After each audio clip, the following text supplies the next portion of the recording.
Isang milyonaryo ang nagpasya na sorpresang bumisita sa bahay ng kanyang anak na matagal nang misteryosong nawawala.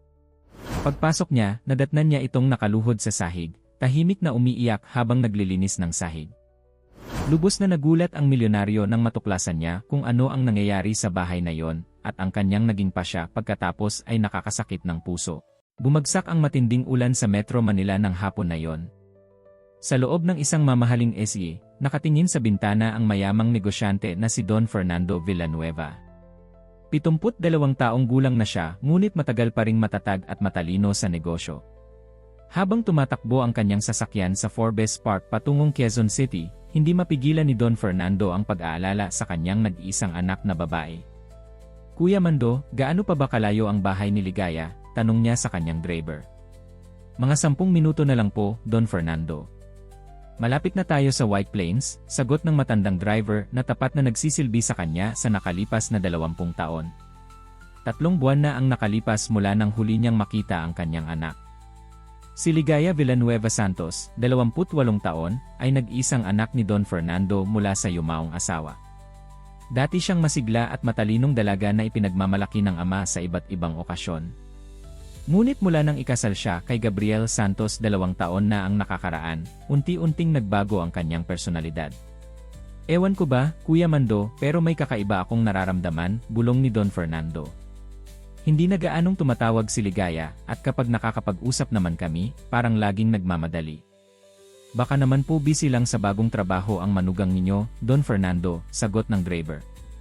"Yan na siguro nga." Huminto ang kotse sa tapat ng isang 2 palapag na bahay sa isang exclusive subdivision sa Quezon City. Hindi ito kasing laki ng mansyon ni Don Fernando sa Forbes Park, ngunit mamahalin pa rin. Siya ang tumulong sa pagbili nito noong ikasal ang kanyang anak kay Gabriel, isang marketing executive sa isang kilalang kumpanya. "Hintayin mo ako rito, Kuya Mando. Hindi ko alam kung gaano katagal ako, pero gusto kong makausap ng masinsinan ang aking anak." Tumango ang driver at ibinaba ang bintana upang papasukin ang hangin. Si Don Fernando ay naglakad patungo sa gate at napansin na bahagyang nakabukas ito. Hindi ito normal, lalo na sa isang exclusive subdivision. Pumasok siya at naglakad patungo sa main door ng bahay. Doon, narinig niya ang mahihinang hikbi mula sa loob. "Ligaya." "Anak," tawag niya habang kumakatok. Walang sumasagot. Sinubukan niyang buksan ang pinto, at tulad ng gate, ito ay hindi nakalock. Tumingkad ang kanyang pag-aalala. Sa loob ng bahay, maayos ang lahat. May kaunting alikabok sa mga furniture, pero malinis naman ang sahig. Tinatawag niya ang pangalan ng kanyang anak habang naghahanap sa iba't ibang silid ng bahay. "Ligaya, nandito ka ba, anak?" Patuloy siyang naglakad hanggang marinig niya ang mas malakas na pag-iyak mula sa banyo sa ground floor. Dahan-dahan siyang lumapit at itinulak ang pintuan ng banyo na nakaawang. Doon, nakita niya ang kanyang anak, si Ligaya, nakaluhod sa sahig, hawak ang isang basahan, nagtutubig ang mga mata habang nagpupunas ng mga mansa sa tiles. Hindi agad siya napansin ng dalaga. "Anak, ano nang ginagawa mo?" Hindi makapaniwalang tanong ni Don Fernando. Nagulat si Ligaya at mabilis na pinunasan ang kanyang mga luha. "Papa, anong ginagawa mo dito? Bakit hindi ka man lang nag-text na dadating ka?" Lumapit si Don Fernando at iniangat ang kanyang anak mula sa pagkakaluhod. Sa unang pagkakataon, napansin niya ang kabuuan ng kanyang anak. Si Ligaya, na dating makinis at malusog ang mukha, ngayon ay payat at maputla. Ang mga mata niyang dating nagniningning ay ngayon ay malalim at malungkot.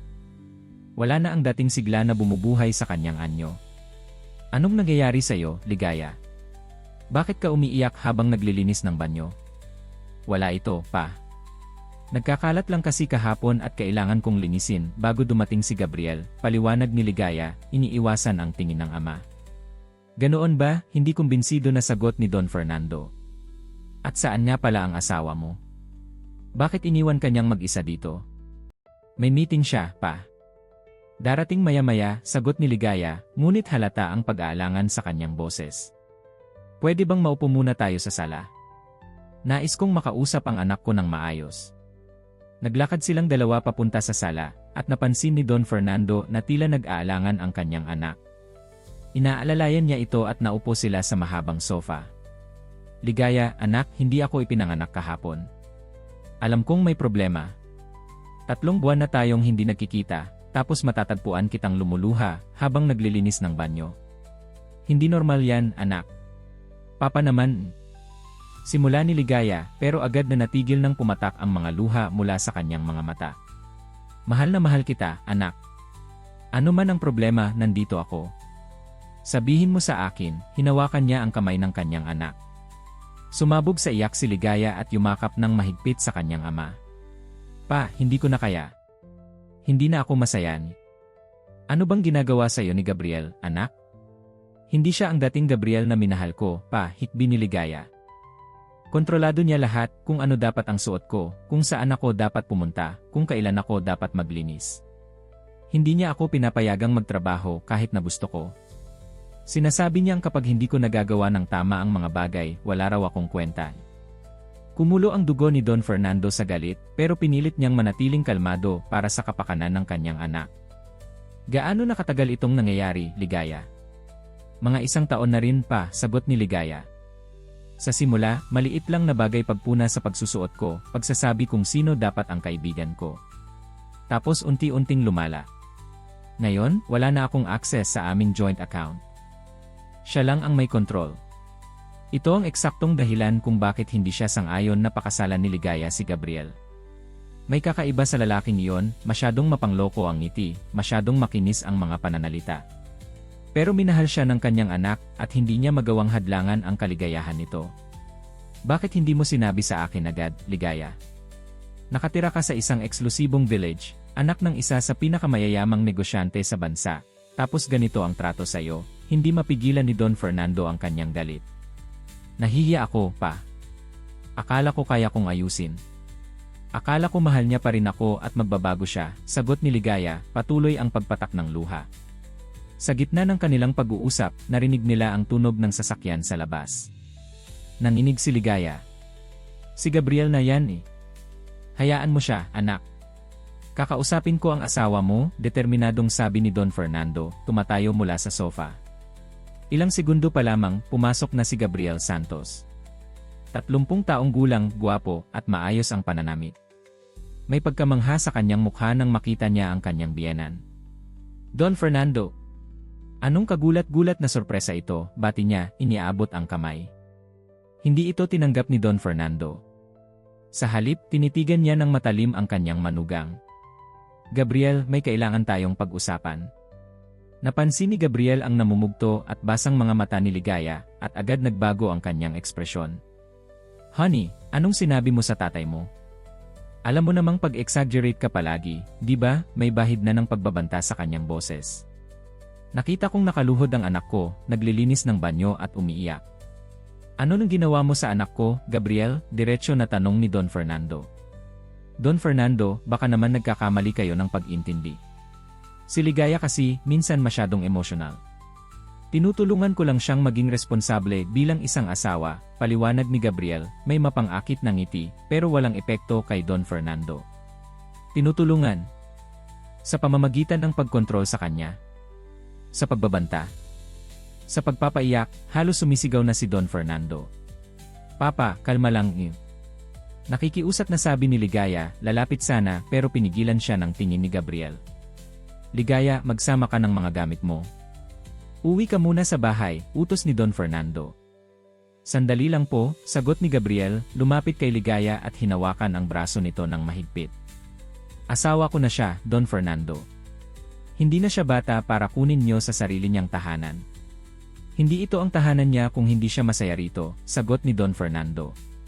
At ang asawa ay hindi alipin, Gabriel. Pakawalan mo ang anak ko o makakaharap mo ang buong impluensya ko. Tumawa si Gabriel, isang tawang puno ng pangungutya. Sa tingin mo ba matatakot ako sa'yo dahil mayaman ka? Ang asawa ko ay akin. Hindi na siya responsibilidad mo.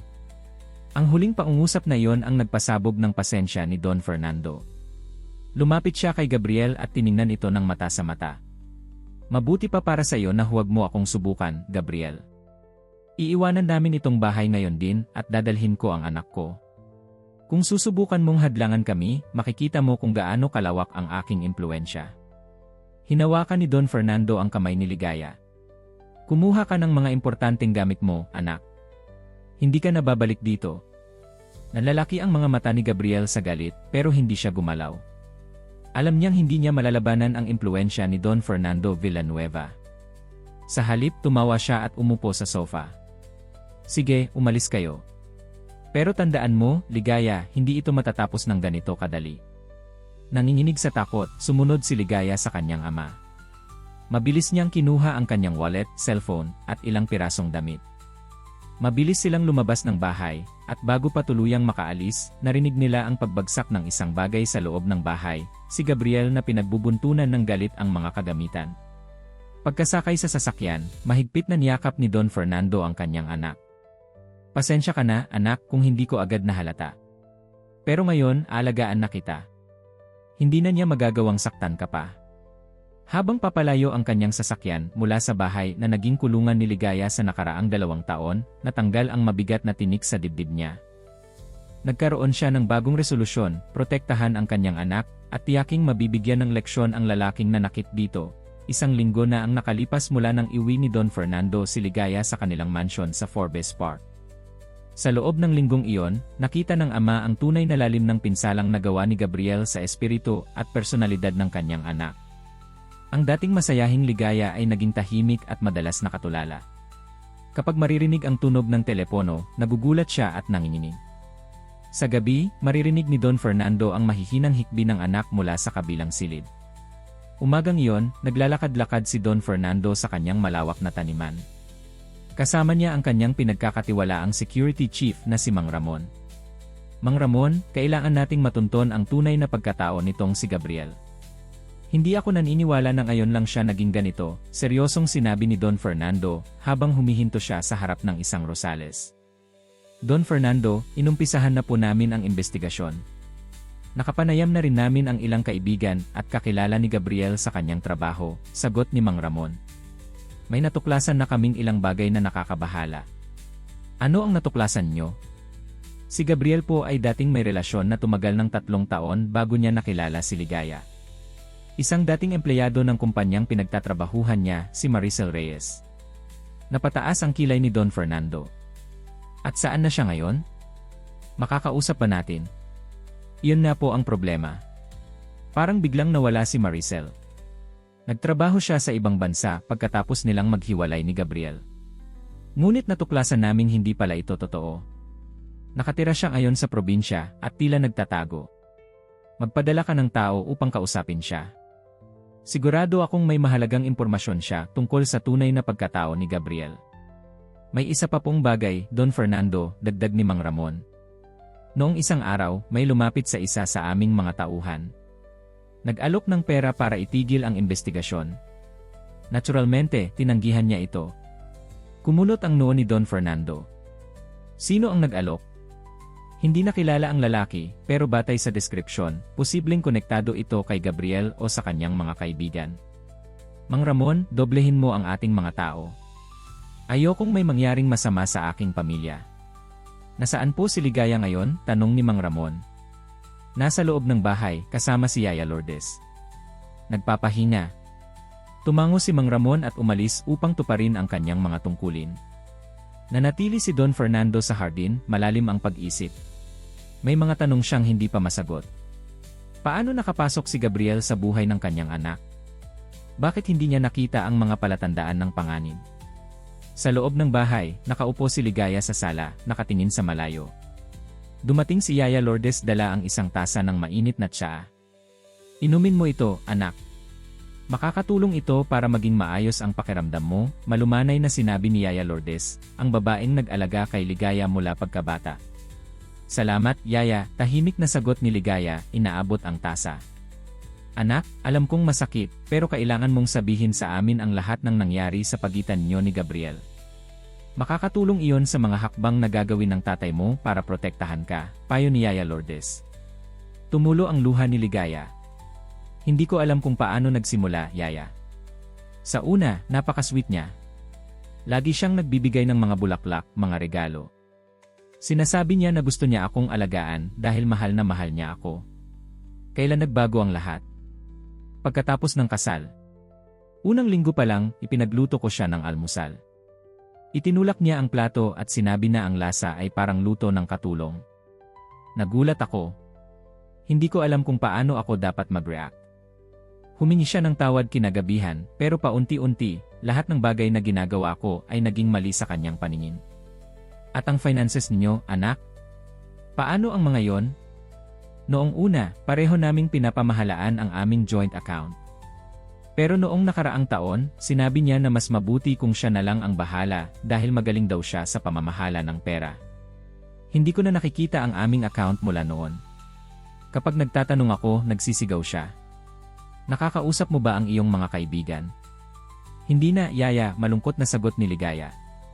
Sinabi niya na masama silang impluwensya sa akin, lalo na si Celia.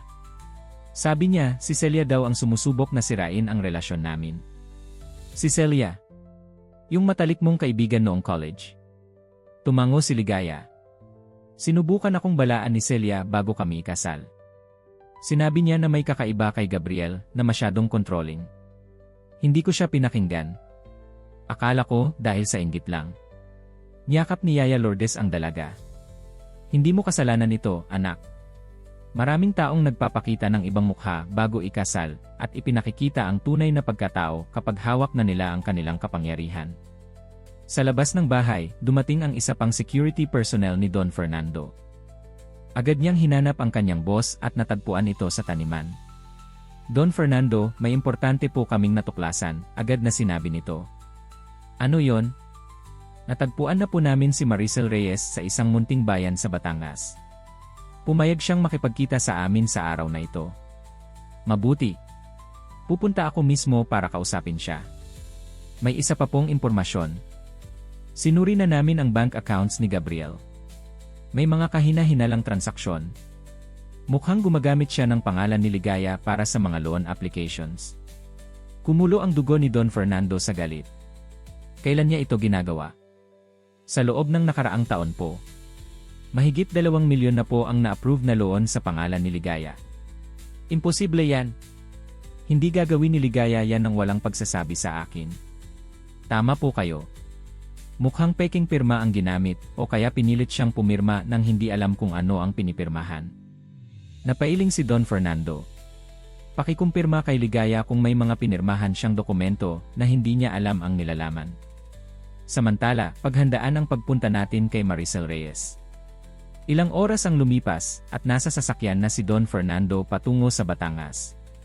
Kasama niya si Mang Ramon at 2 pang security personnel. Sa biyahe, tinawagan niya ang kanyang abogado. Attorney Cruz, Don Fernando ito. May mahalagang bagay akong gusto mong asikasuhin ngayon din, utos niya sa telepono. Gusto kong i-freeze mo lahat ng joint accounts ni Ligaya at Gabriel. Gusto ko ring i-void ang anumang loan agreements na ginawa sa pangalan ng anak ko sa nakaraang taon. Maaari bang ipaliwanag ninyo, Don Fernando, tanong ng abogado. May ebidensya kaming gumagamit si Gabriel ng pangalan ni Ligaya para kumuha ng mga loan na hindi alam ng anak ko, sagot ni Don Fernando. Posible ring pinagagamit niya ang credit rating ko para makakuha ng malalaking loan. Mauunawaan ko, Don Fernando. Aksyonan ko ito agad, pangako ng abogado. Nang makarating sila sa maliit na bayan sa Batangas, hinanap nila ang address na ibinigay ni Maricel Reyes. Isang simpleng bumalo ang naroroon sa isang tahimik na lugar malapit sa dagat. Kumatok si Mang Ramon sa pinto at ilang sandali pa, isang magandang babae ang nagbukas nito. Si Maricel Reyes, nasa kanyang mid-30s, payat pero elegante ang dating. Nakita ni Don Fernando ang gulat sa kanyang mga mata nang makita sila. Maricel Reyes. Ako si Don Fernando Villanueva, ama ni Ligaya. Kilala ko po kayo, Don Fernando. Pasok po kayo, sabi ni Maricel, nagbubukas ng pintuan ng maluwang. Sa loob ng bahay, naupo sila sa simpleng sala. May kaunting pagkanerbiyos sa kilos ni Maricel. Maricel, nandito ako dahil sa aking anak. Asawa ngayon ni Gabriel ang aking anak. Napailing si Maricel at may lungkot sa kanyang mata. Alam ko po. Nakita ko ang balita ng kasal nila 2 taon na ang nakakaraan. Sinubukan kong kontakin si Ligaya pero hindi na ako nakatanggap ng sagot. Bakit mo sinubukang kontakin ang anak ko? Tanong ni Don Fernando, interesado sa sagot. Para balaan siya, diretsong sagot ni Maricel. Si Gabriel hindi siya kung ano ang kanyang pinapakita. 3 taon ko siyang naging kasintahan, at ang 3 taong iyon ang pinakamahirap sa buhay ko. Ano ang ginawa niya sa'yo? Pareho ng ginagawa niya sa anak ninyo ngayon. Sa simula, mapagmahal siya, maalalahanin. Pero pagkatapos, naging controlling. Lahat kinokontrol, ang suot ko, ang buhok ko, kung sino ang mga kaibigan ko. Kapag hindi ko sinunod ang gusto niya, nagiging agresibo siya. May hinala akong ganoon ang nangyayari sa aking anak, sabi ni Don Fernando, pilit na kinokontrol ang galit. May isa pa pong bagay, pagpapatuloy ni Maricel. Bago ako umalis, natuklasan kong ginamit niya ang pangalan ko para sa mga loan. 200,000. Malaki na yon para sa akin. Natuklasan ko lang nang nagsimulang tumawag ang mga collection agency sa akin. Bakit hindi mo siya inihabla? Tinakot niya ako, Don Fernando. Sinabi niya na may mga kakilala siya, mga taong maaaring makasakit sa akin o sa pamilya ko. Kaya umalis ako ng Maynila at nagtago dito. Natahimik si Don Fernando, iniisip ang implikasyon ng narinig.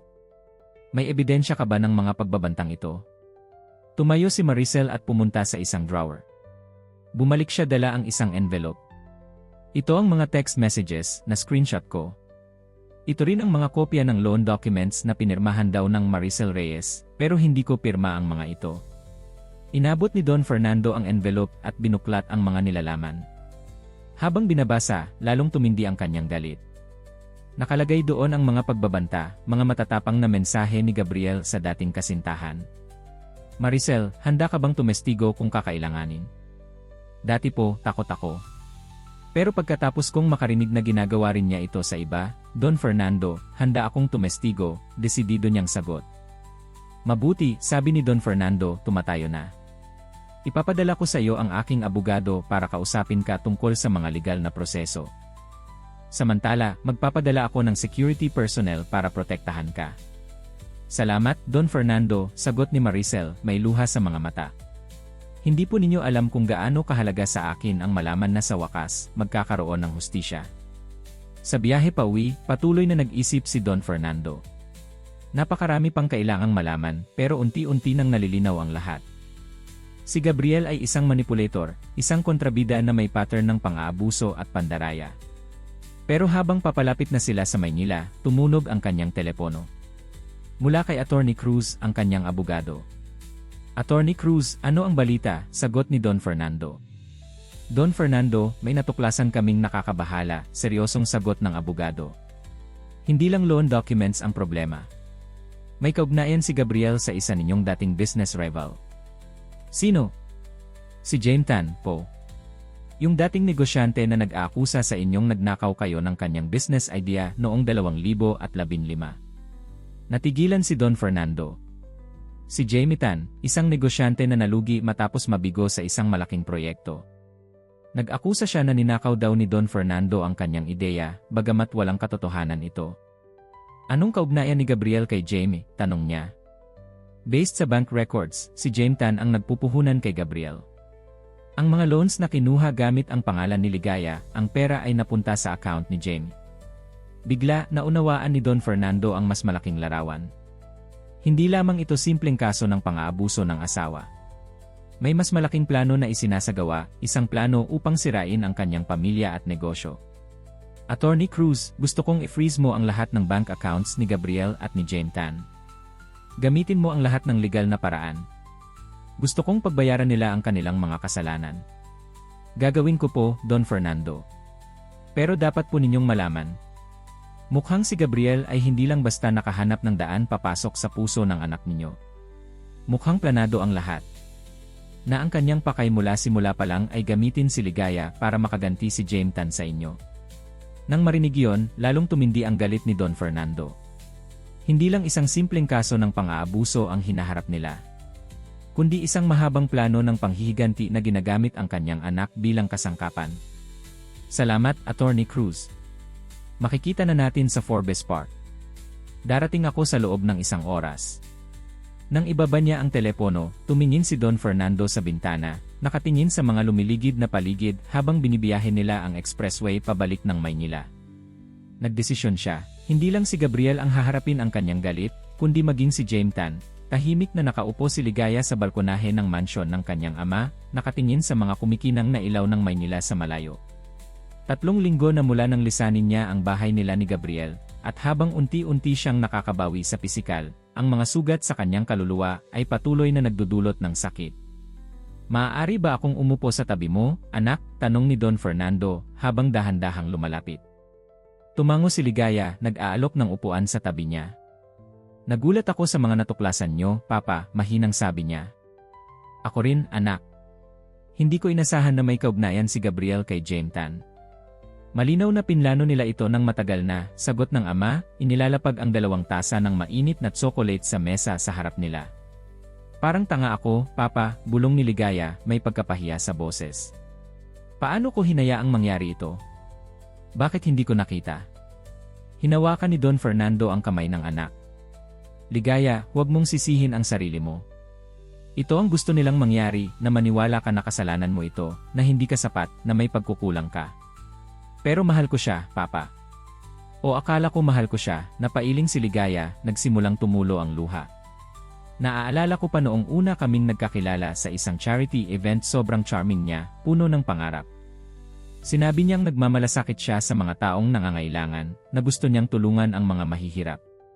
Lahat ng iyon ay parte ng kanyang plano, anak," malumanay na paliwanag ni Don Fernando. "Alam niyang ikaw ay may mabuting puso, at ginamit niya iyon para makuha ang iyong tiwala." Tumango si Ligaya, pinupunasan ang mga luha. "Matapos ang aming kasal, naging iba na siya. Sa una, maliit lang na bagay, mga komento tungkol sa aking pananamit, sa aking buhok. Tapos, naging mas matindi. Hindi na ako pwedeng kumain sa labas kasama ang aking mga kaibigan. Hindi na ako pwedeng gumamit ng social media. Unti-unting inalis ang lahat ng kalayaan ko. At hindi mo ito sinabi sa akin. Nahihiya ako, Papa. Akala ko, normal lang sa mga bagong kasal na mag-adjust. Sinasabi ni Gabriel na masyadong spoiled ako, na kailangan kong matutong maging responsableng asawa. Naniwala ako sa kanya. Pinalaki mo ako na independent, pero naniwala ako na kailangan kong sumunod sa mga kagustuhan ng aking asawa para maging masaya kami."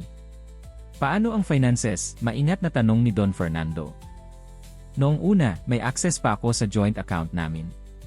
Pero sinabi niyang mas mabuti na siya ang mamahala ng pera dahil mas magaling siya rito. Pumayag ako."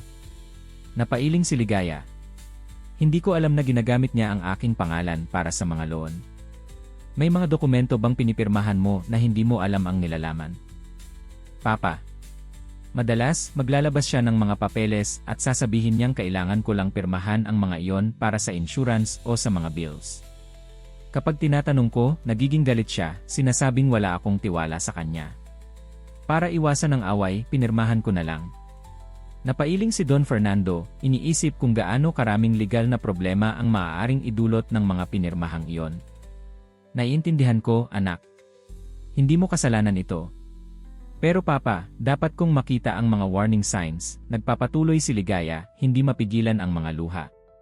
"Si Celia sinubukan niyang balaan ako bago ang kasal. Sinabi niyang may nakita siyang kakaiba kay Gabriel. Na minsan daw niya itong narinig na nakikipag-usap sa telepono, nagagalit at nagbabanta sa isang tao. Pero hindi ko siya pinakinggan. Inisip kong inggit lang siya. Nasaan si Celia ngayon? Hindi ko na alam, Papa. Nawala na ang communication namin noong sinabi ni Gabriel na hindi maganda ang impluensya niya sa akin. Hahanapin natin siya. Maaaring makatulong din siya." Tumango si Ligaya. "Si Maricel Reyes, tama ba ako na siya ang dating girlfriend ni Gabriel?" "Anak, nakipagkita ako sa kanya. Pareho ang nangyari sa kanya, na control, na manipulate, na gamit ang pangalan para sa financial fraud. Gusto kong makausap siya, Papa. Gusto kong malaman kung paano siya nakaligtas, kung paano siya nakabangon muli. Ipapakilala kita sa kanya, anak. Sa susunod na linggo, pupunta siya dito." Uminom si Ligaya ng mainit na tsokolate, nakaramdam ng kaunting ginhawa sa init nito. "Papa, hindi mo ba naisip na baka may mali sa akin? Na baka tama si Gabriel, na masyadong akong spoiled at dependent sa'yo?" Nasaktan si Don Fernando sa narinig. "Ligaya, tignan mo ako. Hindi totoo ang mga sinabi ni Gabriel. Ginagamit niya ang self-doubt mo para kontrolin ka. Ikaw ay isang mabait, matalino, at independent na babae. Ikaw ay naging cum laude sa kolehiyo. Nagtrabaho ka sa isang international ni. Nakatulong ka sa maraming tao. Huwag mong kalimutan kung sino ka. Sa unang pagkakataon sa loob ng maraming linggo, ngumiti si Ligaya, isang maliit, mahiyaing ngiti, pero ngiti pa rin. Salamat, Papa. Bukas, may appointment ka sa isang psychologist. Si Dra. Santos. Isa sa pinakamahusay sa bansa pagdating sa trauma recovery. Makakatulong siya sa iyo na makita ang katotohanan at magsimulang maghilom. Salamat, Papa. Pero natatakot ako. Paano kung hindi ko kayang harapin ang lahat ng ito? Anak, tandaan mo, hindi mo kailangang harapin ito ng mag-isa. Nandito ako, si Yaya Lourdes, at ang buong pamilya natin. Haharapin natin ito ng sama-sama. Kinabukasan, habang naghahanda si Ligaya para sa kanyang appointment kay Dra. Santos, nag-aalala siya. Hindi niya alam kung paano sisimulan ang kwento ng kanyang karanasan. Paano niya malilinaw na ilalahad ang lahat ng nangyari sa kanya nang hindi siya muling nasasaktan. Tahimik siyang inihatid ng driver ni Don Fernando sa klinika ng psychologist sa Makati. Sa biyahe, napansin niyang unti-unting nagbabago ang Maynila sa kanyang paningin. Dati, ito ay lugar ng mga pangarap at posibilidad. Ngayon, bawat sulok ay nagtataglay ng potensyal na panganib, bawat mukha ay maaaring magkubli ng masamang hangarin. Sa loob ng klinika, malugod siyang sinalubong ng isang babaeng nasa kanyang 40 taon, may mahinahon na mukha at mabait na ngiti. Magandang umaga, Ligaya. Ako si Dra. Santos, bati nito, inaanyayahan siyang maupo sa isang komportableng sofa. Magandang umaga po, mahiyaing sagot ni Ligaya, umupo at inilagay ang kanyang bag sa tabi. Ang tatay mo ay nagkwento na sa akin ng ilang detalye tungkol sa iyong sitwasyon. Pero gusto kong marinig mula sa iyo kung ano ang nangyari, kung komportable ka. Huminga ng malalim si Ligaya. Hindi ko alam kung saan magsisimula. Simulan natin sa kung paano kayo nagkakilala ni Gabriel, malumanay na suhestyon ni Dra. Santos. Unti-unting nagsimulang magkwento si Ligaya mula sa una nilang pagkikita, sa kanilang courtship, hanggang sa unti-unting pagbabago ni Gabriel pagkatapos ng kasal. Habang nagsasalita siya, hindi niya napansin na naging mas malakas ang kanyang boses, mas determinado ang kanyang tono. Masakit pa rin na isipin na ginawa niya ito para lamang sa paghihiganti sa aking ama, pagtatapos ni Ligaya. Na ang lahat ng sinabi niyang pagmamahal ay pawang kasinungalingan. Mahirap tanggapin na ang isang taong pinagkatiwalaan mo ay magtataksil sa iyo, sagot ni Dra. Santos. Pero gusto kong malaman mo, Ligaya, na ang nangyari sa iyo ay nangyayari sa maraming tao, matalino, magaganda, mayaman, mahihirap. Ang emotional at psychological abuse ay hindi nagtatangi ng biktima. Hindi ko maiwasang isipin kung may nagawa ba akong mali, pag-amin ni Ligaya. Iyan ay isang karaniwang reaksyon ng mga survivors ng ganitong uri ng relasyon. Pero tandaan mo, kahit ano pa ang ginawa mo, walang nagbibigay sa kanya ng karapatang tratuhin ka ng ganoon. Hindi mo kasalanan ang naging pag-ugali niya. Paano ako gagaling, Dra? Santos. Paano ko maibabalik ang dating Ligaya? Hindi madali ang prosesong ito, Ligaya. Maaaring tumagal ito, at magkakaroon ng mga araw na mas mahirap kaysa sa iba. Pero posible ang paghilom. Sisimulan natin sa pag-unawa sa nangyari sa iyo, pagkilala sa mga warning signs, at pag-develop ng mga coping mechanism. Sa unang session na yon, nagsimulang magkaroon ng pag-unawa si Ligaya. Paglabas niya ng klinika, may bagong resolusyon sa kanyang puso, na kahit gaano katagal ang proseso, gagawin niya ang lahat para makabangon muli. Sa mansyon ni Don Fernando, may bisita siyang hindi inaasahan ng umagang iyon, si Attorney Cruz, ang kanyang abogado, at kasama nito ang isang babaeng hindi niya pamilyar. Don Fernando, nandito ako dahil sa bagong impormasyon, paliwanag ni Attorney Cruz. Ito si Rosario Domingo, dating empleyado sa kumpanya ni Gabriel. Napatayo si Don Fernando, inaanyayahan ang mga bisita na umupo sa sala. Ano ang maitutulong mo sa amin, Rosario? Don Fernando, nagtatrabaho ako bilang accounting assistant sa kumpanya ni Gabriel, nagsimulang magpaliwanag si Rosario, kinakabahan. Nahalata ko ang ilang irregularities sa mga financial transactions. May mga pagkakataon na may mga malalaking halaga na pumapasok at lumalabas ng walang maayos na dokumentasyon. At ano ang kinalaman nito sa aking anak? Tanong ni Don Fernando. Nakita ko ang mga loan documents na nilagdaan di umano ni Ligaya. Alam kong peke ang mga ito dahil nakita kong mismong si Gabriel ang pumipirma sa mga iyon habang kinokopya ang lagda ni Ligaya mula sa isang lumang dokumento. May ebidensya ka ba nito? Tumango si Rosario at nag-abot ng isang flash drive. Kumuha ako ng mga larawan gamit ang aking telepono nang hindi nila nalalaman. Nariyan din ang kopya ng ilang transactions kung saan makikita ang mga pondo na pumupunta kay James Tan. Bakit ngayon ka lang lumabas, Rosario? Tanong ni Attorney Cruz. Natakot po ako. Nang mabalitaan ko na sinisiraan ni Gabriel si Ligaya at hinihiwalay siya sa kanyang pamilya, hindi ko nakaya ang konsensya ko. May anak din akong babae at ayokong mangyari sa kanya ang nangyayari kay Ligaya. Pinasalamatan ni Don Fernando si Rosario at nangakong poprotektahan siya sakaling magkaroon ng anumang pagbabanta. Pagkatapos umalis ni Rosario at Attorney Cruz, naupo si Don Fernando sa kanyang study, iniisip ang lahat ng natuklasan. Hindi niya inaasahan na ang simpleng pagbisita sa bahay ng kanyang anak ay hahantong sa pagtuklas ng isang komplikadong plano ng panghihiganti. Ngayon, mas determinado siya kaysa dati na protektahan ang kanyang anak at siguraduhing mabibigyan ng hustisya ang lahat ng sangkot. Samantala, habang nagmamaneho pa uwi matapos ang kanyang therapy session, huminto si Ligaya sa isang coffee shop. Gusto niyang magkaroon ng oras para sa sarili, para mag-isip at magproseso ng lahat ng kanyang napag-usapan kay Dra.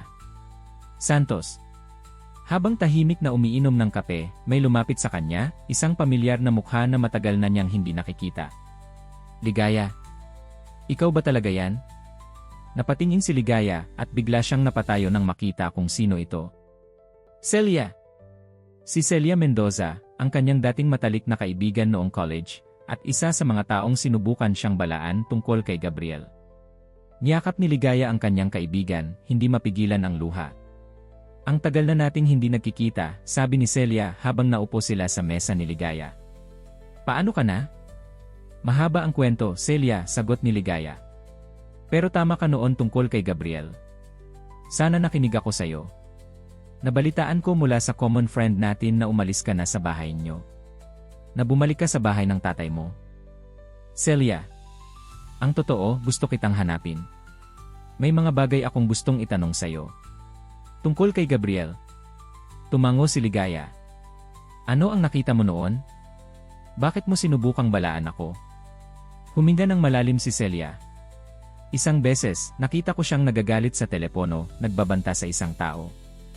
Sobrang iba ng kanyang tono, ng kanyang ekspresyon, parang ibang tao siya. Nang makita niya ako, bigla siyang nagbago, bumalik sa charming na Gabriel na kilala natin. Bakit hindi mo sinabi sa akin ang detalye na yon noon?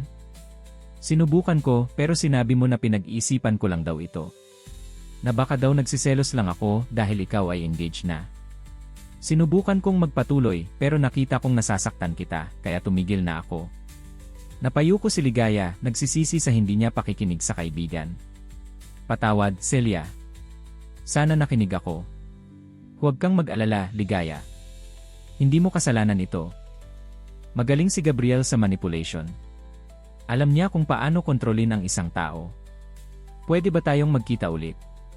Marami pa akong gustong malaman at namimiss din kita bilang kaibigan. Umiti si Celia at hinawakan ang kamay ni Ligaya. Naman. Nandito lang ako. Hindi kita iiwan ulit. Sa unang pagkakataon, nakaramdam si Ligaya ng tunay na pag-asa. Ang kanyang ama, si Yaya Lourdes, si Dra. Santos at ngayon si Celia, unti-unting nabubuo ang kanyang support system. Marahil, sa tulong nila, maaari siyang bumangon muli at harapin ang hinaharap ng may lakas at determinasyon.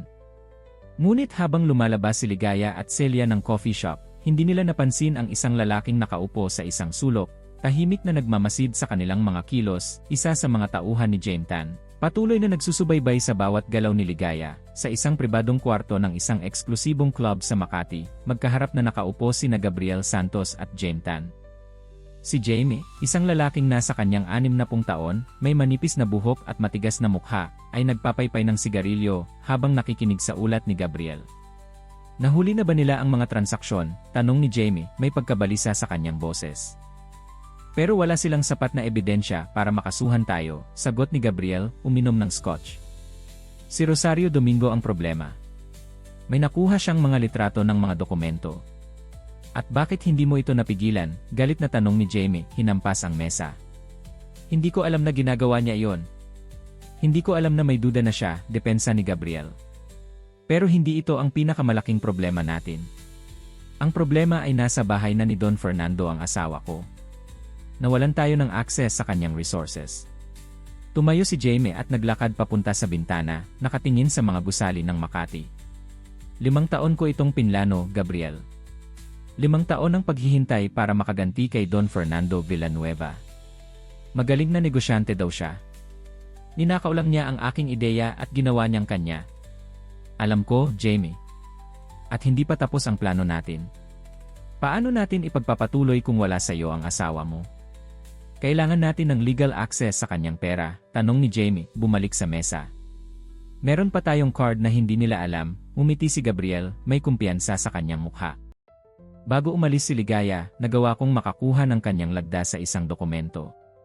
Isang legal power of attorney na nagbibigay sa akin ng karapatang gamitin ang kanyang mga accounts at assets. Napangiti si Jamie. Napakatalino, Gabriel. Ito ang dahilan kung bakit kita pinili para sa planong ito. Hindi na tayo mapipigilan ni Don Fernando, nagpatuloy si Gabriel. Sa loob ng ilang buwan, makukuha natin ang lahat ng gusto natin. Sa kabilang panig ng Maynila, sa opisina ni Attorney Cruz, masigasig na pinag-aralan ni Don Fernando at ng kanyang legal team ang mga dokumento at ebidensya na nakalap nila laban kay Gabriel at Jamie. Ang problema, Don Fernando, ay hindi natin alam ang lawak ng mga dokumento na napirmahan ni Ligaya ng walang kaalaman, paliwanag ni Attorney Cruz. Kailangan nating makasiguro na walang iba pang dokumento na maaaring gamitin ni Gabriel laban sa atin. Paano natin malalaman yon, attorney? Tanong ni Don Fernando, nababahala. Kailangan nating kausapin si Ligaya at tanungin kung ano-anong mga dokumento ang pinirmahan niya sa nakaraang taon. Maaaring magkaroon tayo ng ideya kung ano pa ang mga posibleng nakuha ni Gabriel. Tumango si Don Fernando. Kakasamahin ko pa si Ligaya mula sa therapy session niya kay Dra. Santos. Pag-uusapan namin ito mamaya. May isang bagay pa, Don Fernando, dagdag ni Attorney Cruz, inilalabas ang isang folder. Nakakuha kami ng impormasyon tungkol sa negosyo ni na Gabriel at Jamie. Mukhang ginagamit nila ang perang nakukuha nila mula sa mga loan upang magtayo ng isang kompetitibong kumpanya na direktang kakalaban sa Villanueva Group. Anong klaseng kumpanya? Real estate at construction. Pareho sa isa sa mga pangunahing negosyo ninyo. Pero ang nakababahala, gumagamit sila ng pangalan at kredibilidad ng inyong pamilya para makakuha ng mga investor. Sinasabi nilang parte ito ng Villanueva Group. Kumulot ang noo ni Don Fernando. Iyon ay tahasang panloloko at pandaraya. At higit pa riyan, pagpapatuloy ni Attorney Cruz. May natuklasan pa kaming isang bagay, si James Tan ay may personal na galit sa inyo. Alam ko iyon. Nag-akusa siya noon na ninakaw ko daw ang kanyang business concept. Hindi lang iyon, Don Fernando. Nakakuha kami ng impormasyon na ang anak ni Jamie ay nag-apply dati sa Villanueva Group pero hindi natanggap. Pagkatapos noon, nawalan siya ng interes sa negosyo at nagkaroon ng personal na problema. Sinisisi ni Jamie ang Villanueva Group sa pagkasira ng kanyang anak. Natigilan si Don Fernando, iniisip ang implikasyon. Kaya naman pala ganoon ang galit niya sa akin. Hindi lang negosyo ang dahilan, personal na galit. Tama. At nakakakuha siya ng kasangkapan sa pamamagitan ni Gabriel upang makapaghiganti. At ang kasangkapang iyon ay ang pagkontrol sa aking anak, napapailing na sabi ni Don Fernando. Sa mansyon ni Don Fernando, nakaupo sa hardin si Ligaya kasama si Maricel Reyes, ang dating nobya ni Gabriel. Nagpaunlak si Maricel sa imbitasyon ni Ligaya na dumalaw, at ngayon ay nagbabahagi sila ng kanilang mga karanasan. Nagulat ako nang malaman ko na nagpakasal siya sa iyo, sabi ni Maricel. Akala ko, matapos niyang gamitin ang pangalan ko para sa mga loan, hindi na niya ulitin iyon sa iba. Nakakahiya mang aminin, pero nagawa niyang lokohin ako, sagot ni Ligaya. Iba talaga ang mukha na ipinakita niya sa akin. Ganyan talaga siya, Ligaya. Magaling siyang mag-adapt depende sa taong gusto niyang lokohin. Sa akin, ipinakita niya ang charming at romantic na side niya dahil alam niyang iyon ang hanap ko. Sa'yo, siguro, ipinakita niya ang ambitious at caring na side niya. At nagpanggap pa siyang interesado sa charity at social causes dahil alam niyang importante yon sa akin. Kailan mo nalamang may kinalaman si Gabriel kay Jane Tan? Tanong ni Maricel. Nalaman lang ng tatay ko kamakailan. Pero ngayon, marami nang nagkakasama-samang puzzle pieces, sagot ni Ligaya. Naalala ko na, minsan, may nakita akong text message sa cellphone ni Gabriel mula sa isang malamang si Jane Tan. Sinabi doon na patuloy ang plano, huwag magmadali. Nang tanungin ko si Gabriel, sinabi niyang kakilala lang sa trabaho. Mula kailan mo nakilala si Gabriel hanggang kayo ay ikasal? Mga 8 buwan. Mabilis ang lahat. Sabi niya, alam na daw niya na ako ang the one nang una niya akong makilala. Napailing si Maricel. Classic na galawan niya. Sa akin din, ganyan ang sinabi niya. Na destiny daw ang pagkikita namin. Nang papasok na ang gabi, dumating si Don Fernando at sinalubong ang dalawa sa hardin. Kumusta ang inyong pag-uusap? Tanong niya. Marami akong natutunan, Papa, sagot ni Ligaya. Maraming similarities sa karanasan namin ni Maricel. Don Fernando, sa totoo lang, mas malala ang nangyari kay Ligaya kumpara sa akin, sabi ni Maricel. Sa akin, mukhang pera lang ang pakay ni Gabriel. Kay Ligaya, may kaakibat na plano ng panghihiganti. Mauunawaan ko, tumango si Don Fernando. Ligaya, may kailangan tayong pag-usapan. Maaari bang makausap ka namin ni Attorney Cruz tungkol sa mga dokumentong pinirmahan mo? Siyempre, Papa, tumayo si Ligaya, handa nang harapin ang anumang legal na problema. Sa library ng mansion, inilahad ni Attorney Cruz ang sitwasyon. Ligaya, kailangan naming malaman kung anong mga dokumento ang pinirmahan mo sa nakaraang taon. Lalo na ang mga hindi mo nabasa o naunawaan ng mabuti. Inisip ni Ligaya, pinag-iisipan ang mga dokumento na ipinipirma sa kanya ni Gabriel. Marami-rami rin. Insurance papers, bank documents, mga renewal ng permits. Hindi ko na matandaan lahat. May mga dokumento ba na pinirmahan mo within the last month before you left? Tanong ni Attorney Cruz. Napakunot ang noo ni Ligaya, nagsisikap na maalala. May isa. Isang makapal na dokumento na sinabi ni Gabriel na para sa property insurance ng bahay namin. Pinirmahan ko yon 3 araw bago ako nakita ni Papa sa bahay. Nagkatinginan si Don Fernando at Attorney Cruz, may pagkabahala sa kanilang mga mata. Ligaya, may kopya ka ba ng dokumentong iyon? Tanong ni Attorney Cruz. Wala. Kinuha agad ni Gabriel pagkatapos kong pirmahan. Posible ba na yon ay isang power of attorney? Isang dokumentong nagbibigay sa kanya ng karapatan na gamitin ang iyong pangalan at assets? Tanong ni Attorney Cruz, diretsyo sa punto. Nanlaki ang mga mata ni Ligaya. Hindi ko alam. Hindi ko binasa ng mabuti. Nagmamadali siya at sinabi niyang kailangan na yon agad-agad. Kung ganoon, kailangang umaksyon tayo kaagad, sabi ni Don Fernando, tumayo at nagsimulang maglakad-lakad. Attorney Cruz, ano ang ating mga opsyon? Kailangan nating mag-file ng petition to revoke any power of attorney, kung mayroon man. Maaari rin tayong mag-file ng restraining order laban kay Gabriel para hindi niya magamit ang anumang legal document na may lagda ni Ligaya. Gawin niyo mayon din eh. Samantala, sa isang mamahaling restaurant sa Makati, kasama ni Gabriel ang isang babaeng hindi pamilyar kay Ligaya. Maganda, mahaba ang buhok at mukhang sophisticated. Magkahawak ang kanilang mga kamay habang nag-uusap. Paano si Ligaya? Tanong ng babae. Hindi ba siya makakasagabal sa ating plano? Huwag kang mag-alala kay Ligaya, Sofia, umiti si Gabriel. Hawak ko na ang lahat ng kailangan ko mula sa kanya. Nagawa na niyang gawin ang kanyang bahagi sa plano. At kailan tayo magsisimula? Malapit na. Kailangan lang nating maging maingat. Si Don Fernando ay hindi ordinaryong kalaban. Pero may advantage tayo, hindi nila alam ang ating susunod na hakbang. Sa bahay ni Don Fernando, sa kalagitnaan ng gabi, nagising si Ligaya dahil sa isang bangungot. Kinakabahan siya, hindi mapalagay. May kutob siyang may mangyayaring masama, na ang pag-alis niya sa bahay nila ni Gabriel ay hindi ang katapusan, kundi ang simula lamang ng mas malaking problema. Lumabas siya ng kanyang kwarto at nagtungo sa kusina para uminom ng tubig. Doon, nakita niya ang kanyang ama, nakaupo sa dining table, nakatitig sa isang stack ng mga dokumento. Papa, bakit gising ka pa? Tanong ni Ligaya. Ligaya, anak, marami akong iniisip, sagot ni Don Fernando, nag-alok ng upuan sa tabi niya. Tungkol kay Gabriel at Jane. May kutob akong mas malaki pa ang kanilang plano kaysa sa nakikita natin ngayon. Hindi lang ito tungkol sa pera o sa panghihiganti. Pakiramdam ko, may gusto silang sirain na hindi lang ang ating negosyo, kundi maging ang ating pangalan.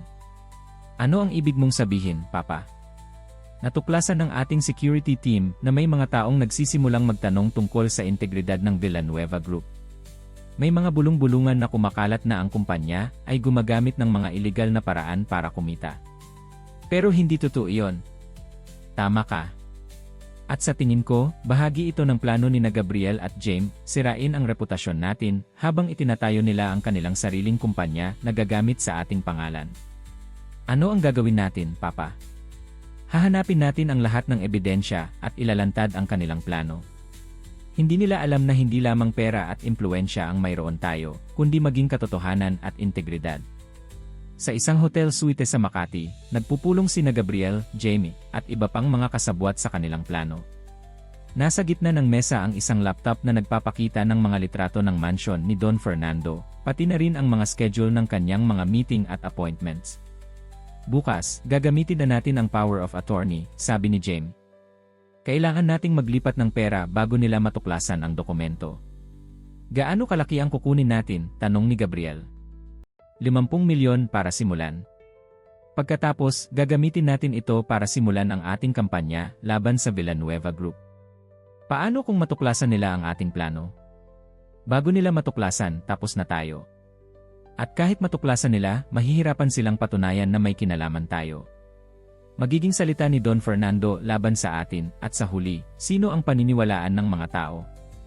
Ang respetadong negosyante na biglang nagsasalita ng masama laban sa iba? O ang mga bagong negosyante na nagsusumikap na magtagumpay? Ngumiti si Gabriel, nasisiyahan sa plano. Naghintay tayo ng matagal para sa pagkakataong ito. Hindi tayo maaaring magkamali. Hindi tayo magkakamali, kumpirma ni Jaime. Sa loob ng isang linggo, makikita ni Don Fernando kung paano mawawasak ang kanyang imperyo. At ang masarap dito, gagamitin natin ang kanyang mismong anak para gawin ito. Ngumiti ang lahat ng nasa silid, hindi nila alam na ang plano nilang tinuring nilang perpekto ay unti-unting nalalantad na sa kanilang mga kalaban. Sa mansion ni Don Fernando, nakatanggap siya ng isang mahalagang tawag mula sa kanyang source sa loob ng bangko. Don Fernando, may nagtatangkang mag-access ng accounts ni Ligaya gamit ang isang power of attorney. Pipirmahan sana nila ang mga papeles bukas ng umaga. Sino? Si Gabriel Santos. Pigilan niyo ito. Magpapadala ako ng abogado bukas ng umaga para mag-file ng formal objection. Gagawin ko ang makakaya ko, Don Fernando. Pero mabuti ring maghanda kayo para sa anumang mangyayari. Pagkatapos ng tawag, kinausap ni Don Fernando si Ligaya, ibinahagi ang balita. Anak, sinusubukan ni Gabriel na gamitin ang isang power of attorney na malamang iyon ang ipinirmahan niya sa iyo kamakailan. Ano ang gagawin natin, Papa? Lalabanan natin siya. At higit pa riyan, ilalantad natin ang kanilang buong plano. Hindi tayo papayag na gamitin ka pa nila para sa kanilang sariling interes. Determinado si Ligaya, at sa unang pagkakataon sa loob ng mahabang panahon, naramdaman niya ang dating lakas at tapang na akala niya ay nawala na. Hindi na sila makakagawa pa ng masama sa atin, Papa. Haharapin natin sila, at ipapakita natin sa kanila na hindi madaling wasakin ang pamilyang Villanueva. Hindi nila alam na ang susunod na araw ay magdadala ng mga sorpresa na hindi inaasahan ng kahit sino sa kanila, mga pangyayaring magpapabago sa takbo ng kanilang labanan. Kinaumagahan, ang opisina ng YC Private Banking sa Makati ay naging saksi sa isang hindi inaasahang tagpo. Si Gabriel, naka-Armani suit at may kumpiyansang ngiti, ay naroroon kasama ang kanyang abogado upang gamitin ang power of attorney na kanyang nakuha mula kay Ligaya. Sa kabilang panig naman, dumating ang legal team ng Villanueva Group, pinangungunahan ni Attorney Cruz. L.A. Santos, bati ng bank manager na si M. Reyes, ito po si Attorney Cruz mula sa Villanueva Group. May hinahain silang formal objection sa paggamit ng power of attorney na dala ninyo. Napalis ang ngiti sa mukha ni Gabriel. Anong objection? May legal document ako na nilagdaan ni Ligaya mismo. Nilagdaan ng walang kaalaman sa tunay na nilalaman, agad na sagot ni Attorney Cruz. May affidavit na kami mula kay Ginoong Ligaya Villanueva Santos na nagsasabing hindi niya alam na power of attorney ang pinirmahan niya, at nalinlang siya ni M. Santos. Ito ay walang basehan, singhan ng abogado ni Gabriel. Ang dokumento ay formal, notarized, at may mga saksi. Saksi na mga kasabwat, sagot ni Attorney Cruz. Hinihiling namin na ma-freeze ang anumang transaksyon gamit ang dokumentong ito hanggat hindi ito nalilinaw sa korte. Tumango ang bank manager. Sa ganitong kaso ng conflicting claims, kinakailangan kong sumunod sa standard procedure. Hindi namin mapoprocess ang anumang transaksyon hanggat hindi na-resolba ang legal dispute. Namula ang mukha ni Gabriel sa galit. Alam mo ba kung sino ako? Kung sino ang aking mga koneksyon? Alam namin kung sino ka, Gabriel, isang pamilyar na tinig ang nagsalita mula sa likuran. Napalingon si Gabriel at nakita si Ligaya, nakatayo sa pintuan ng opisina, kasama si Don Fernando. Sa kauna-unahang pagkakataon matapos ang maraming buwan, nakatingin siya ng diretsyo sa mga mata ni Gabriel, hindi na bilang isang takot na asawa, kundi bilang isang babaeng nakahandang ipaglaban ang kanyang sarili. Ligaya, sabi ni Gabriel, pinipilit na maging malambing ang tono. Bakit mo ginagawa ito? Mag-asawa tayo, naaalala mo? Lahat ng ginawa ko ay para sa ikabubuti natin. Huwag kang magsinungaling, Gabriel, mariin sabi ni Ligaya. Alam ko na ang lahat, ang koneksyon mo kay Jamie Tan, ang plano ninyong gamitin ang pangalan ko para siraan ang kumpanya ng aking ama. Tapos na ang mga kasinungalingan mo. Magkita-kita tayo sa korte, De Los Santos, dagdag ni Don Fernando. At hindi lang ito tungkol sa power of attorney. Haharapin mo ang mga kaso ng fraud, forgery, emotional abuse, at conspiracy. Natigilan si Gabriel na wala ng salita. Sa kanyang mga mata, makikita ang pagtataka kung paano nalaman ni Ligaya at Don Fernando ang kanilang mga plano. Nang hindi na makakita ng paraan para isalvage ang sitwasyon, tumalikod siya at dali-daling lumabas, kasunod ang kanyang abogado. Ito ang simula lamang, anak, sabi ni Don Fernando kay Ligaya. Kailangan tayong maging handa para sa mas matinding laban. 2 linggo ang lumipas. Sa loob ng courtroom, nagaganap ang unang hearing para sa kaso ni Ligaya at Don Fernando laban kina Gabriel at Jamie. Puno ang silid ng mga mamamahayag, at maging ang ilang kilalang personalidad sa business world ay naroon din upang masaksihan ang kontrobersyal na kaso. Si Ligaya ay nakaupo sa witness stand, tahimik na nagsasalita habang inilalahad niya ang kanyang karanasan. Kasalukuyan siyang tinatanong ni Attorney Cruz. Ms. Villanueva Santos, kailan at paano mo nalaman na si Gabriel ay may koneksyon kay Jamie Tan? Nalaman ko lang po ito mula sa investigasyon ng aking ama at sa kanyang legal team, sagot ni Ligaya. Pero ngayon, naalala ko na ang ilang detalye na dapat sana'y napansin ko noon, mga text message na hindi ipinaliliwanag, mga misteryosong tawag, mga pagkakataon na biglang nawawala si Gabriel nang walang malinaw na paliwanag. At paano mo nalalaman na ang power of attorney na pinirmahan mo ay hindi ipinaliwanag ng maayos sa iyo? Sinabi ni Gabriel na ito ay para sa property insurance ng aming bahay. Hindi niya binanggit na bibigyan siya nito ng legal na karapatan na kontrolin ang lahat ng aking assets at bank accounts. Pinapirmahan niya ako habang nagmamadali ako papunta sa isang appointment at hindi ko nabasa ng mabuti ang dokumento. Sa kabilang panig, nakaupo sina Gabriel at Jamie, kapwa nakasuot ng mamahalin at maayos na mga damit, pilit na nagpapakita ng kumpiyansa kahit na unti-unti nang bumabagsak ang kanilang mga plano. Nang matapos ang testimonya ni Ligaya, tinawag naman si Rosario Domingo, ang dating empleyado ng kumpanya ni Gabriel. Ibinahagi niya kung paano niya nakita si Gabriel na pinipirmahan ang mga dokumento gamit ang kopya ng pirma ni Ligaya. Nakita ko po si Ms. Santos na may kopya ng isang dokumento na may lagda ni Ms. Villanueva. Ginagamit niya ito bilang guide habang pipirma sa ibang dokumento, tinutularan ang pirma ni Ms. Villanueva, paliwanag ni Rosario. Iminuwestra ng legal team ni Ligaya at Don Fernando ang mga litrato na kinuha ni Rosario gamit ang kanyang telepono, ebidensya ng pag-forge ni Gabriel sa pirma ni Ligaya. Ngunit ang pinakagulantang na testimonya ay dumating mula sa isang hindi inaasahang saksi. Sa gitna ng hearing, pumasok sa courtroom si Sofia, ang babaeng kasama ni Gabriel sa restaurant ilang linggo ang nakararaan. Your Honor, gusto kong tumestigo, sabi niya, nagmamadaling lumapit sa harapan. Sino po kayo? Tanong ng judge. Ako po si Sofia Mendez. Dating kasabwat ni na Gabriel at Jamie, pero hindi ko na kaya ang konsensya ko. Nagkaroon ng ingay sa loob ng courtroom. Si Gabriel ay halos napatayo sa pagkagulat, habang si Jamie ay namutla. Nang payagan na magsalita si Sofia, inilahad niya ang kabuuan ng plano. Ako po ang nag-recruit kay Gabriel para sa plano ni Jamie.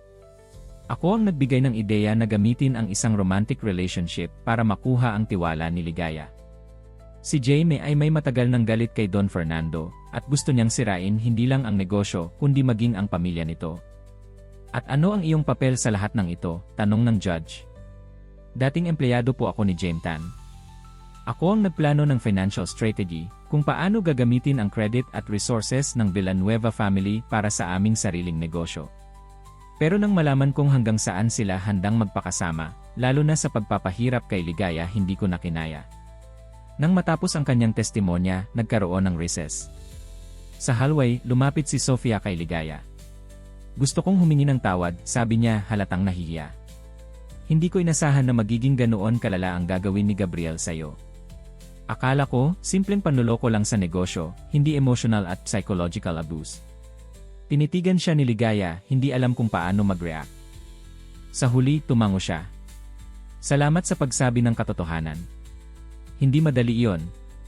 Nang magpatuloy ang hearing, tinawag naman si Don Fernando sa witness stand. Inilahad niya kung paano niya natuklasan ang kalagayan ng kanyang anak, at kung paano niya sinimulan ang investigasyon na nagbunyag sa plano ni na Gabriel at Jaime. Nakita ko ang aking anak na nakaluhod sa banyo ng kanilang bahay, umiiyak habang naglilinis. Doon ko nalaman na may mali sa kanyang relasyon kay Gabriel, paliwanag niya. Pagkatapos noon, nagsimula kaming mag-imbestiga at natuklasan namin ang mga kaugnayan at iligal na gawain ni Gabriel. Ang abogado ni Gabriel ay tumayo para sa cross-examination. Don Fernando, totoo ba na kayo ay mayroong personal na hinanakit kay Emer Santos mula pa noong una ninyong pagkikita? Hindi totoo iyon, matatag na sagot ni Don Fernando. May pag-aalinlangan ako sa simula pero binigyan ko siya ng pagkakataon. Ang tanging dahilan kung bakit ko siya tinututulan ngayon ay dahil sa kanyang pang-aabuso sa aking anak at sa kanyang mga iligal na gawain. At hindi ba posibleng nag-overreact lang kayo sa isang normal na away mag-asawa? Na ang iyong anak ay umalis dahil sa simpleng hindi pagkakaunawaan. Ang pag-aabuso ay hindi simpleng hindi pagkakaunawaan, mariing sagot ni Don Fernando. Ang pagpapapirma sa isang tao ng legal document nang walang tamang paliwanag ay hindi simpleng hindi pagkakaunawaan. Ang pagbabanta at pangontrola sa isang tao ay hindi simpleng hindi pagkakaunawaan. Nang tapusin ni Don Fernando ang kanyang testimonya, tinawag naman si Jaime Tan sa witness stand. Matalim ang kanyang tingin kay Don Fernando habang naglalakad patungo sa harapan. Tan, simula ng prosecutor, mayroon ba kayong personal na hinanakit kay Don Fernando Villanueva? Wala akong personal na hinanakit, sagot ni Jaime. Kami ay mga business competitors lamang. Pero sinabi ni Emma Sofia Mendez na mayroon kayong matagal ng galit kay Don Fernando dahil sa isang business idea na diumano'y ninakaw niya mula sa inyo. Hindi totoo iyon, tanggi ni Jaime. Si Emma Mendez ay nagsisinungaling.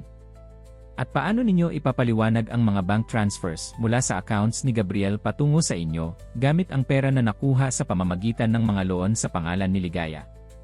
Hindi ko alam ang tungkol sa mga transferring na yon, sagot ni Jaime. Inilabas ng prosecutor ang mga bank statements at documents na nagpapatunay ng mga transaksyon. Tan, ito ang mga ebidensyang nagpapatunay na kayo ang tumanggap ng pera. Ang inyong pirma ang nasa lahat ng mga dokumento. Paano ninyo ipapaliwanag ito?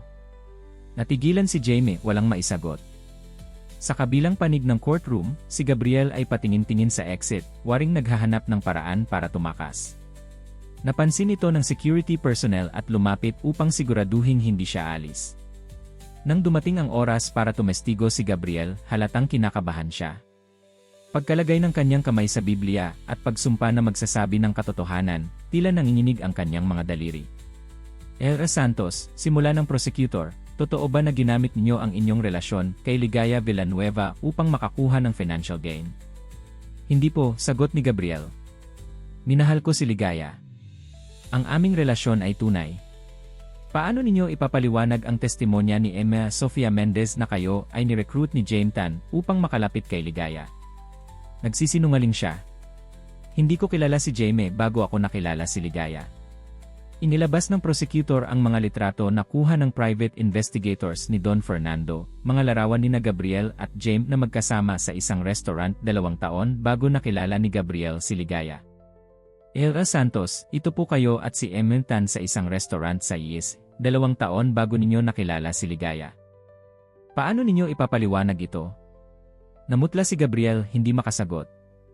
Ella Santos, totoo ba na kayo ay may romantic relationship kay Emma Sofia Mendez habang kayo ay kasal kay Ligaya Villanueva? Hindi, mabilis na tanggi ni Gabriel.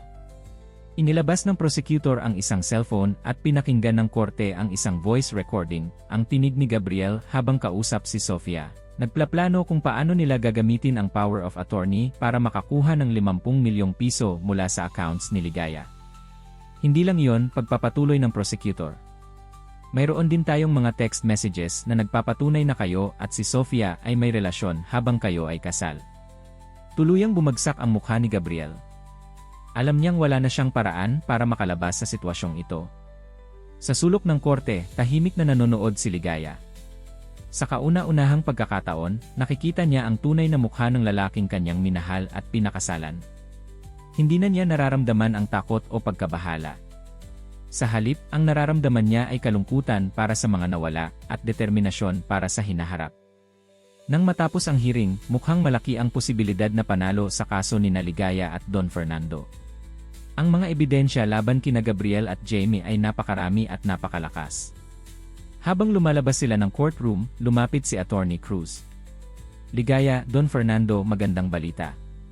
May isa pang testigo na gustong magsalita, si Maricel Reyes. Handa na siyang ilantad ang lahat ng karanasan niya kay Gabriel, kasama ang mga detalye ng financial fraud na ginawa nito sa kanya. Napakaganda naman yan, sabi ni Don Fernando. Isa pang nail sa kanilang coffin. Isa pa, dagdag ni Attorney Cruz. Natuklasan ng aming financial team na mayroon pang mga hidden accounts si Gabriel. Mukhang doon niya itinatago ang pera na kanyang nakukuha sa pamamagitan ng fraud. Napakaganda ng development, sabi ni Don Fernando. Ngayon, tayo naman ang magpaparamdam ng ating puwersa. Gusto kong ibalik sa kanila ang lahat ng sakit na dinulot nila sa aking anak. Papa, malumanay na sabi ni Ligaya, hinawakan ang kamay ng kanyang ama. Hindi ko gusto ng paghihiganti. Ang gusto ko lang ay hustisya, at siguraduhin hindi na nila magagawa ito sa iba pang tao. Natahimik si Don Fernando pagkatapos ay tumango. Tama ka, anak. Higit pa sa paghihiganti, ang importante ay maiwasto ang mga mali at maprotektahan ang iba pang posibleng biktima. Habang naglalakad sila patungo sa kanilang sasakyan, may mga reporter na lumapit, nagtatanong tungkol sa kaso. Ngunit si Ligaya, na dating mahiyain at takot na humarap sa publiko, ay nagsalita ng malinaw at matatag. Ang kaso na ito ay hindi lang tungkol sa akin o sa aming pamilya, sabi niya sa mga reporter. Ito ay tungkol sa lahat ng biktima ng emotional at psychological abuse, ng financial manipulation, at ng pandaraya. Sana, sa pamamagitan ng paglalantad namin sa nangyari, makatulong kami sa iba pang mga biktima na magkaroon ng lakas ng loob na magsalita at humingi ng hustisya. Habang nagmamaneho sila pauwi, tahimik na nakatingin si Ligaya sa mga kalye ng Maynila. Ilang buwan na ang nakalipas mula nang matagpuan siya ng kanyang ama na umiiyak sa banyo ng kanyang dating tahanan. Ngayon, bagaman marami pa siyang kailangang harapin, alam niyang nagsisimula na siyang maghilom. At higit pa riyan, nagsisimula na siyang muling maging malakas, hindi ang dating Ligaya, kundi isang mas matatag at mas matalino na Ligaya, na handa nang harapin ang mundo ng walang takot, maliwanag at tahimik ang umaga sa Rojas Boulevard. Nakaupo si Ligaya sa maliit na cafe na nakaharap sa Manila Bay, pinapanood ang mga alon habang hinihintay ang kanyang bisita.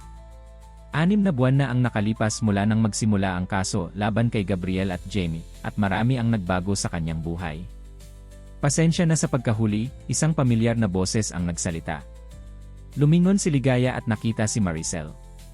Okay lang, kakaupo ko lang din, sagot niya, umiti at tumayo para yakapin ang kaibigan. Naupo si Maricel at umorder ng kape. Kumusta ang lahat? Tanong niya. Mas mabuti na, sagot ni Ligaya. Tuloy-tuloy pa rin ang therapy ko kay Dra. Santos. Nakakatulong talaga siya para mas maintindihan ko ang nangyari at para makapag-heal ng maayos. At ang kaso? Natalo sina Gabriel at Jamie sa lahat ng aspeto. Hinatulan silang guilty sa fraud, forgery, at conspiracy. Nakuha naming maibalik ang lahat ng ninakaw na pera at nagbayad pa sila ng damages. Tumango si Maricel, halatang nasiyahan sa resulta. Mabuti naman. Deserve nila yon. Pero hindi lang iyon ang pinakaimportanteng nangyari sa nakaraang 6 na buwan, pagpapatuloy ni Ligaya, may excitement sa kanyang mga mata. May itatanong nga pala ako sa'yo, Maricel. Ano yon? Gusto kong imbitahin ka na maging parte ng isang bagong proyekto, simula ni Ligaya. Alam mo, matapos ang lahat ng nangyari, marami akong na-realize. Isa sa mga pinakamahalaga ay kung gaano karaming kababaihan ang nakakaranas ng katulad na sitwasyon pero walang resources o support system para makaalis at makapaglaban. Tama ka dyan, sang-ayon ni Maricel. Kung hindi dahil sa iyong ama, mahirap isipin kung paano mo nakayanang labanan si Gabriel. Kaya nga nagdesisyon ako na gumawa ng paraan para matulungan ang mga kababaihan na katulad ng ating naging sitwasyon, masigasig na paliwanag ni Ligaya. Nagtayo ako ng foundation, ang Bagong Simula Foundation, na nagbibigay ng legal, psychological, at financial support sa mga biktima ng emotional at financial abuse. Wow, Ligaya, napakagandang inisyatibo niyan, bulalas ni Maricel, impressed. Suportado ako ng tatay ko, at nakatulong siya sa pagbuo ng legal team na handang magbigay ng pro bono services sa mga kababaihan na kailangan ng tulong, pagpapatuloy ni Ligaya. Si Dra. Santos naman ay nag-volunteer na magbigay ng libre o discounted therapy sessions. At ano ang maitutulong ko? Tanong ni Maricel. Gusto kitang imbitahan na maging parte ng foundation bilang isa sa mga resource speakers at counselors, sagot ni Ligaya. Ang iyong karanasan at kung paano mo ito hinarap at nalampasan ay magiging malaking inspirasyon sa maraming babae. Naluha si Maricel sa paghanga at pasasalamat. Siyempre naman, Ligaya. Ikararangal ko yon. Sa kabilang parte ng Maynila, sa loob ng opisina ng Villanueva Group, nagaganap ang isang mahalagang meeting. Si Don Fernando ay nakaupo sa ulo ng conference table, kausap ang kanyang mga executives at project managers. Gentlemen, ladies, gusto kong ipakilala ang ating bagong Corporate Social Responsibility Director, sabi ni Don Fernando, nakangiti. Ang aking anak, si Ligaya Villanueva. Pumasok si Ligaya sa silid, nakasuot ng elegant na corporate attire, at may kumpiyansa sa kanyang mga hakbang na hindi nakita ng marami sa loob ng mahabang panahon. Salamat, Papa, sabi ni Ligaya, nagtungo sa harap ng silid. Magandang umaga sa inyong lahat. Nagagalak akong makasama kayo sa mahalagang araw na ito. Ipinakita niya ang presentation tungkol sa kanyang plano para sa Corporate Social Responsibility Arm ng Villanueva Group, isang komprehensibong programa na nakatutok hindi lang sa charity, kundi sa pagbibigay ng sustainable support sa mga komunidad, lalo na sa mga kababaihang nangangailangan ng tulong. Bilang bahagi ng ating expansion, magtatayo tayo ng women's centers sa iba't ibang bahagi ng bansa, mga lugar kung saan maaaring humingi ng tulong ang mga kababaihan na nakakaranas ng abuse, mga nangangailangan ng legal assistance, o simpleng naghahanap ng support system, paliwanag ni Ligaya. Magiging partner natin ang Bagong Simula Foundation sa proyektong ito. Pagkatapos ng presentation, nag-standing ovation ang lahat ng nasa silid. Alam nilang lahat ang pinagdaanan ni Ligaya sa nakaraang 2 taon, at nakikita nila ngayon kung paano niya ginamit ang kanyang karanasan upang makatulong sa iba. Nang matapos ang meeting, lumapit si Don Fernando sa kanyang anak at mahigpit siyang niyakap. Ipinagmamalaki kita, anak, bulong niya. Hindi madali ang pinagdaanan mo, pero tingnan mo kung paano mo ito tinutugunan ngayon, hindi sa pamamagitan ng pagka-bitter, kundi sa pagtulong sa iba. Natutunan ko yun sa'yo, Papa, ngumiti si Ligaya. Ang tunay na lakas ay nakikita sa kung paano tayo bumabangon mula sa ating pagbagsak, at kung paano tayo tumutulong sa iba na makabangon din. Kinagabihan, nagkaroon ng small gathering sa bahay ni Don Fernando para sa official launch ng Bagong Simula Foundation. Naroon ang kanilang mga malapit na kaibigan, kasama ang ilang kilalang personalidad na sumusuporta sa advocacy. Naroon din si Celia, ang matalik na kaibigan ni Ligaya na nagbalik na sa kanyang buhay. Ligaya, napaka-proud ko sa'yo, sabi niya. Mula sa takot na babae na nakita ko noong araw sa coffee shop, ngayon ay isang matatag at inspiring na leader ka na. Salamat, Celia, sagot ni Ligaya. Hindi ko ito magagawa nang walang suporta ng mga taong naniniwala sa akin. Sa gitna ng okasyon, tumayo si Ligaya sa harap ng lahat upang magbigay ng maikling mensahe. Mga minamahal kong kaibigan, pamilya, at mga katuwang sa advocacy na ito, maraming salamat sa inyong pakikiisa sa launching ng Bagong Simula Foundation, simula niya. Ang pangalan ng foundation ay nagmula sa aking personal na karanasan, ang pagkakaroon ng bagong simula matapos ang isang madilim na kabanata sa buhay. Nagpatuloy si Ligaya, ibinahagi ang kanyang kwento ng walang kahit anong pagkahiya o pag-aalinlangan. Hindi ko ikinahihiya ang nangyari sa akin dahil hindi ito refleksyon ng kung sino ako bilang tao. Sa halip, ito ay nagbibigay sa akin ng kapangyarihang maunawaan at tulungan ang iba pang mga kababaihan na dumaranas ng katulad na sitwasyon. Sa pamamagitan ng foundation na ito, layunin naming magbigay ng legal support, psychological counseling, at financial assistance sa mga kababaihan na nasa abusive relationships. Hindi lang iyon, gusto rin naming magkaroon ng educational campaigns upang turuan ang lahat tungkol sa mga warning signs ng emotional at financial abuse. Nagpalakpakan ang lahat matapos ang kanyang speech. Doon din ipinakilala ni Ligaya ang unang batch ng volunteer counselors, kabilang si Maricel at iba pang survivors ng abusive relationships. Lumipas pa ang ilang oras at ang party ay patuloy na nagaganap. Sa hardin, nakaupo si Ligaya sa swing, nag-iisa at nagmumuni-muni habang tinitingnan ang kalangitan. Lumapit si Don Fernando, may dalang 2 tasa ng hot chocolate, ang paborito nilang inumin tuwing may seryosong pag-uusap. May pinag-iisipan ka ba, anak? Tanong niya, inaabot ang isa sa mga tasa. Iniisip ko lang kung gaano katagal bago ako nakarating sa puntong ito, Papa, sagot ni Ligaya, umiinom ng hot chocolate. Ang daming nangyari sa nakalipas na taon. At tingnan mo kung nasaan ka na ngayon, sabi ni Don Fernando. Ang dating mahiyaing Ligaya ay ngayon ay isang confident at passionate na advocate. Napakalaki ng ipinagbago mo. Totoo yan, tumango si Ligaya. Pero hindi ko ito narating ng mag-isa. Nandoon ka sa tabi ko, pati si Yaya Lourdes, si Dra. Santos, si Celia, si Maricel, maraming tao ang tumulong sa akin. Iyon ang maganda sa buhay, anak. Kapag tayo ay nahuhulog, mayroong mga taong handang tumulong sa atin para makabangon muli. At ngayon, ikaw naman ang tumutulong sa iba na makabangon. Sa loob ng mansyon, naroroon pa rin ang mga bisita, nagdiriwang at nagbibigay ng suporta sa advocacy ni Ligaya. Pero dito sa hardin, payapa at tahimik, nagsasalita ang mag-ama tungkol sa hinaharap. Ano pa ang mga plano mo, anak? Tanong ni Don Fernando. Gusto kong i-expand ang foundation sa buong bansa, Papa. Maraming kababaihan sa probinsya ang walang access sa ganitong klaseng resources. Gusto ko ring magkaroon ng mas malaking educational campaign para ipaalam sa lahat ang tungkol sa emotional at financial abuse. At personal. Ano ang mga personal mong plano? Napaisip si Ligaya. Sa ngayon, gusto kong mag-focus sa healing at sa pagtulong sa iba. Hindi ako nagmamadali sa romantic relationships.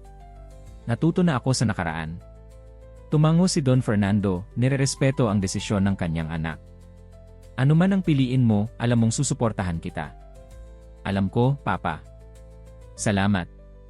Ilang linggo ang lumipas mula sa launch ng Bagong Simula Foundation. Nakaupo si Ligaya sa kanyang bagong opisina sa headquarters ng foundation sa Makati. Sa kanyang mesa, naroon ang mga litrato ng kanyang pamilya, mga kaibigan, at mga taong natulungan na nila sa maikling panahon ng operasyon ng foundation. May kumatok sa kanyang pinto. Pasok, sabi niya. Pumasok si Rosario Domingo, ang dating empleyado sa kumpanya ni Gabriel na nagbigay ng mahalagang testimonya sa korte. Elda Ligaya, mayroon po tayong bagong case. Isang babae po mula sa Quezon Province, naghahanap ng tulong. Katulad po ng inyong sitwasyon noon, emotional abuse at financial control. Nasaan siya ngayon? Tanong ni Ligaya, nakatayo na at handa ng umaksyon. Nasa reception area po, kasama ang kanyang 2 anak. Samahan mo ako, Rosario, sabi ni Ligaya. Kausapin natin siya at tingnan kung paano tayo makakatulong. Habang naglalakad sila patungo sa reception area, naaalala ni Ligaya ang pakiramdam ng siya ay nasa ganitong sitwasyon, takot, nalilito, at walang makapitan. Pero ngayon, nasa posisyon siya na magbigay ng suporta, gabay, at pag-asa sa mga taong tulad niya noon. Sa reception area, nakita nila ang isang babaeng nasa mid-30s, payat at mukhang pagod, hawak-hawak ang kamay ng 2 batang babae. Nakatingin siya sa paligid ng may pag-aalinlangan at takot. Hello, malumanay na bati ni Ligaya, inalok ang kanyang kamay. Ako si Ligaya Villanueva, founder ng Bagong Simula Foundation. Ikaw ba si Lorna? Tumango ang babae, medyo nagugulat na personal siyang sinalubong ng founder ng foundation. Ako po si Lorna Castro. Maupo tayo sa lounge area, Lorna. Gusto kong malaman kung paano kami makakatulong sa iyo, sabi ni Ligaya, ginagabayan sila patungo sa isang komportableng lugar na may mga sofa at low tables. Natatakot po ako, bulong ni Lorna. Baka hanapin ako ng asawa ko dito. Huwag kang mag-alala, Lorna. Secure ang building na ito. May mga security personnel tayo sa lahat ng entrance. Ligtas ka dito, pagtitiyak ni Ligaya. Habang nagsisimulang magkwento si Lorna tungkol sa kanyang sitwasyon, nakikita ni Ligaya ang sarili niya sa babaeng ito, ang takot, ang pagdududa sa sarili, ang kawalan ng lakas ng loob.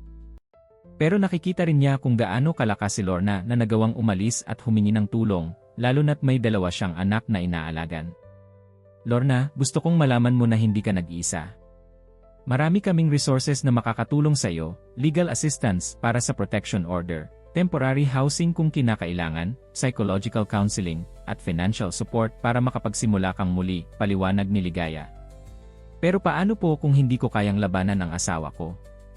Maimpluwensya siya sa aming bayan, nag-aalinlangang sabi ni Lorna. Hinawakan ni Ligaya ang kanyang kamay. Lorna, makinig ka sa akin. 2 taon din akong nakulong sa isang abusive relationship. Akala ko walang paraan para makaalis. Pero narito ako ngayon, bumabangon at tumutulong sa iba. Kung nagawa ko, magagawa mo rin. Nakita ni Ligaya ang kislap ng pag-asa sa mga mata ni Lorna, ang parehong kislap na naramdaman niya nang siya ay magsimulang maghilom at bumangon. At sa sandaling iyon, napagtanto niya na ito ang tunay na kagalingan, hindi lamang ang pagbangon mula sa sariling sakit, kundi ang pagtulong sa iba na makahanap din ng kanilang sariling lakas at kapangyarihan. Unang hakbang ang pinakamahirap, Lorna, sabi ni Ligaya. Pero hindi ka mag-iisa sa bawat hakbang mula ngayon. Kasama mo kami at makakarating ka rin sa punto kung saan makikita mong may magandang hinaharap pa sa kabila ng lahat ng ito. Sa labas ng gusali, sa kalye ng Makati, nagtatagpo ang mga landas ng maraming tao. Ang iba ay nagmamadali patungo sa kanilang mga destinasyon, ang iba naman ay hindi alam kung saan tutungo. Pero sa loob ng isang maliit na opisina, sa piling ng mga taong may pusong handang tumulong, isang babae ang unti-unting nakakahanap ng kanyang bagong simula. At si Ligaya, na minsan ding nawalan ng sariling boses, ay natagpuan ang kanyang tunay na misyon, ang maging boses para sa mga walang boses, lakas para sa mga nanghihina, at pag-asa para sa mga nawalan ng pag-asa. Sa kanyang desk calendar, may nakasulat na quote na nagsisilbi niyang gabay bawat araw. Ang pinakamadilim na gabi ay nagdudulot ng pinakamatingkad na bituin. Sa kanyang karanasan, natuklasan niya na kahit ang pinakamadilim na karanasan ay maaaring maging daan patungo sa pinakamatingkad na liwanag, hindi lamang para sa kanyang sarili, kundi para sa marami pang ibang tao.